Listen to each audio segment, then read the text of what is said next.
25-26 age ಇರಬೇಕು. ಅವ್ರದ್ದು death ಆಗಿದೆ. ಈಗ ಹುಡುಗ ಅನ್ಕಾನ್ಶಿಯಸ್ ಇದ್ರು. ಹುಡುಗಾಗಿ ನಾವು ಹಾಸ್ಪಿಟಲ್ಗೆ ಶಿಫ್ಟ್ ಮಾಡಿದ್ದೀವಿ. Most probably out of danger ಇದ್ದಾರೆ. ಈಗ ಹೋಗಿ ಅವ್ರದ್ದು ಕೂಡ ಸ್ಟೇಟ್ಮೆಂಟ್ ತಗೊಳ್ತೀವಿ, ಏನಾಗಿದೆ, ಏನು ನಡೆದಿದೆ. ಬಟ್ ಅಲ್ಲಿ ಹೋಮ್ ಸ್ಟೇ ಓನರ್ ಮತ್ತೆ ಕೇರ್ ಟೇಕರ್ ಇಂದ ಕೂಡ ನಮ್ಮ ಮಾಹಿತಿ ಕಲೆಕ್ಟ್ ಮಾಡ್ತಾ ಇದ್ದೀವಿ. ಕಳೆದ 3 ದಿನದಿಂದ ಇಲ್ಲಿ ವಾಸ ಇದ್ರು ಅವ್ರದ್ದು. ಮತ್ತೆ ಮೊದಲೇ ಬೆಂಗಳೂರಲ್ಲಿ ಕೂಡ ಯಾವುದು ಮಿಸ್ಸಿಂಗ್ ಕೇಸ್ ಆಗಿದೆ, ಏನಾದರೂ ಅಫೇರ್ ಇರಬೇಕು, ಈ ಥರ ನಮ್ಮ ಗಮನಕ್ಕೆ ಬಂದಿದೆ. ಸೊ ಅದನ್ನು ನಾವು ಈಗ ಬೇರೆ ಎಲ್ಲ ರೀತಿ ಆ್ಯಂಗಲ್ ನೋಡಿಕೊಂಡು ಫ್ಯಾಮಿಲಿದವರು ಕೂಡ ಇನ್ಫಾರ್ಮ್ ಮಾಡಿದ್ದಾರೆ ಹುಡುಗಿರು ತಂದಿದ್ದವ್ರಿಗೆ. ಅದನ್ನು ಪರಿಶೀಲನೆ ಮಾಡ್ತೀವಿ. ಏನು ಕಂಪ್ಲೇಂಟ್ ಕೊಡ್ತಾರೆ ಅದು ಕಂಪ್ಲೇಂಟ್ ತಗೊಳ್ತೀವಿ.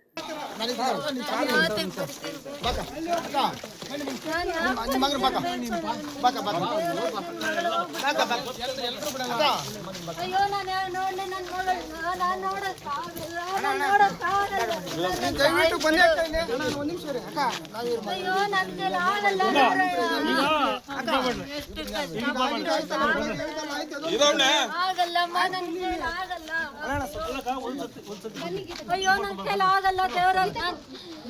ಅಯ್ಯೋ ನನ್ನ ಮಗಳು ಸತ್ತಿಲ್ಲ ದೇವರ. ನನ್ನ ಮಗಳು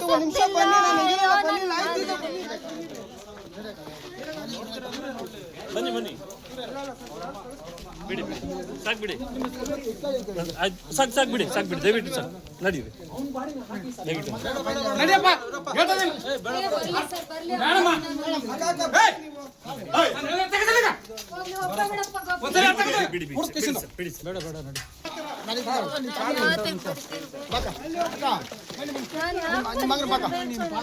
ಅಯ್ಯೋ ನನ್ನ ಮಗಳು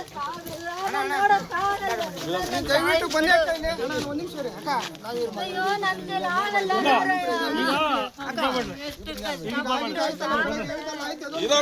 ಆಗಲ್ಲಮ್ಮ ನನ್ನ ಕೈಲಿ ಆಗಲ್ಲ. ಅಯ್ಯೋ ನನ್ನ ಕೈಲಿ ಆಗಲ್ಲ ದೇವರ. ಅಯ್ಯೋ ನನ್ನ ಮಗಳು ಸತ್ತಿಲ್ಲ ದೇವರ. ನನ್ನ ಮಗಳು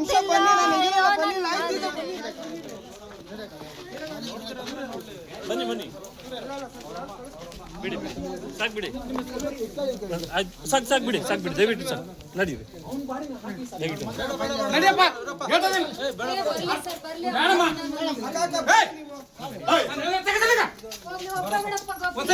ಬಿಡಿ ಬೇಡ ನೋಡಿ 25-26 ಏಜ್ ಇರಬೇಕು. ಅವ್ರದ್ದು ಡೆತ್ ಆಗಿದೆ. ಈಗ ಹುಡುಗ ಅನ್ಕಾನ್ಶಿಯಸ್ ಇದ್ರು. ಹುಡುಗಾಗಿ ನಾವು ಹಾಸ್ಪಿಟಲ್ಗೆ ಶಿಫ್ಟ್ ಮಾಡಿದ್ದೀವಿ. Most probably out of danger ಇದ್ದಾರೆ. ಈಗ ಹೋಗಿ ಅವ್ರದ್ದು ಕೂಡ ಸ್ಟೇಟ್ಮೆಂಟ್ ತಗೊಳ್ತೀವಿ, ಏನಾಗಿದೆ, ಏನು ನಡೆದಿದೆ. ಬಟ್ ಅಲ್ಲಿ ಹೋಮ್ ಸ್ಟೇ ಓನರ್ ಮತ್ತೆ ಕೇರ್ ಟೇಕರ್ ಇಂದ ಕೂಡ ನಮ್ಮ ಮಾಹಿತಿ ಕಲೆಕ್ಟ್ ಮಾಡ್ತಾ ಇದ್ದೀವಿ. ಕಳೆದ 3 ದಿನದಿಂದ ಇಲ್ಲಿ ವಾಸ ಇದ್ರು ಅವ್ರದ್ದು. ಮತ್ತೆ ಮೊದಲೇ ಬೆಂಗಳೂರಲ್ಲಿ ಕೂಡ ಯಾವುದು ಮಿಸ್ಸಿಂಗ್ ಕೇಸ್ ಆಗಿದೆ, ಏನಾದರೂ ಅಫೇರ್ ಇರಬೇಕು, ಈ ಥರ ನಮ್ಮ ಗಮನಕ್ಕೆ ಬಂದಿದೆ. ಸೊ ಅದನ್ನು ನಾವು ಈಗ ಬೇರೆ ಎಲ್ಲ ರೀತಿ ಆ್ಯಂಗಲ್ ನೋಡಿಕೊಂಡು ಫ್ಯಾಮಿಲಿದವರು ಕೂಡ ಇನ್ಫಾರ್ಮ್ ಮಾಡಿದ್ದಾರೆ ಹುಡುಗಿರು ತಂದಿದ್ದವ್ರಿಗೆ. ಅದನ್ನು ಪರಿಶೀಲನೆ ಮಾಡ್ತೀವಿ. ಏನು ಕಂಪ್ಲೇಂಟ್ ಕೊಡ್ತಾರೆ ಅದು ಕಂಪ್ಲೇಂಟ್ ತಗೊಳ್ತೀವಿ.